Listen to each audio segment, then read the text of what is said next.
ಏನು ಆಗಿಲ್ಲ, ಸೈಲೆಂಟ್ ಇರಬೇಕು. ಈಗ ನಿಮ್ದು ಈ ಪ್ರೊಟೆಸ್ಟ್ ಮಾಡೋ ಉದ್ದೇಶ ಏನಂತ ನನಗೆ ಗೊತ್ತಾಗಿದೆ. ಅದನ್ನ ನನಗೆ ರಾತ್ರಿನೇ ಗಮನಕ್ಕೆ ಬಂತು.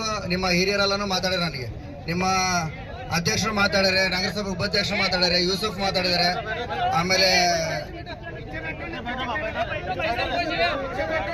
ಎಲ್ಲರೂ ಪ್ರಮುಖ ಲೀಡರ್ಸ್ ಎಲ್ಲ ಇದ್ರ ಬಗ್ಗೆ ಮಾತಾಡಿದ್ದಾರೆ.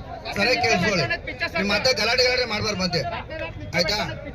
ಕಾನೂನು ಎಲ್ಲರಿಗೂ ಒಂದೇ, ಒಪ್ಕೊಳ್ತೀರಾ?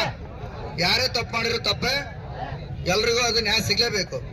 ಆ ನಿಟ್ಟಿನಲ್ಲಿ ಅಂತ ನಾವು ಪೊಲೀಸ್ ಇಲಾಖೆ ಯಾವಾಗಲೂ ಬದ್ಧವಾಗಿರ್ತೀವಿ, ಆಯ್ತಾ? ನೀವೇನು ಕಂಪ್ಲೇಂಟ್ ಕೊಡ್ತೀರೋ ಕಂಪ್ಲೇಂಟ್ ಕೊಟ್ಟರು ನಾನು ತೊಳಕ್ ರೆಡಿ ಇದೀನಿ, FIR ಮಾಡಕ್ಕೆ ನಾನು ರೆಡಿ ಇದೀನಿ, ಓಕೆನಾ?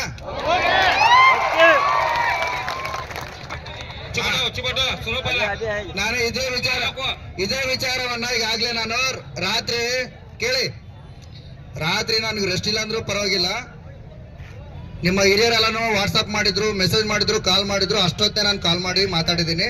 ಮಾತಾಡಿ ನಾಳೆ ಬೆಳಗ್ಗೆ 4-5 ಜನ ಹಿರಿಯರು ನಮ್ಮ CP ಆಫೀಸಿಗೆ ಬರ್ರಿ, ಕೂತ್ಕೊಂಡು ಕಂಪ್ಲೇಂಟ್ ಬಗ್ಗೆ FIR ಬಗ್ಗೆ ಏನೈತೆ ಡಿಸ್ಕಸ್ ಮಾಡೋಣ ಅಂತ ಹೇಳಿದ್ವಿ, ಆಯ್ತಾ?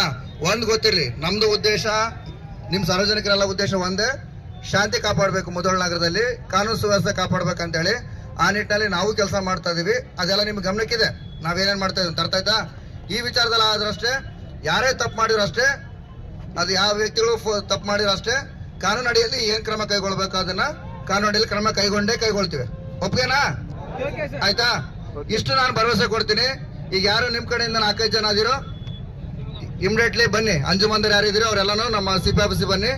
ನಾನು ನಿಮ್ಗೆ ನ್ಯಾಯ ಒದಗಿಸ್ಕೊಡ್ಲಿಲ್ಲ ಅಂತ ಹೇಳಿದ್ರೆ ಆಮೇಲೆ ಬಂದು ನಾನು DSP ಆಫೀಸಿಗೆ ಕೇಳಿ, ಇಲ್ಲಾಂದ್ರೆ ಮತ್ತೆ ನಿಮ್ ಮುಂದೆ ಏನ್ ಮಾಡ್ಬೇಕಂತ ಮಾಡಿ, ಓಕೆನಾ?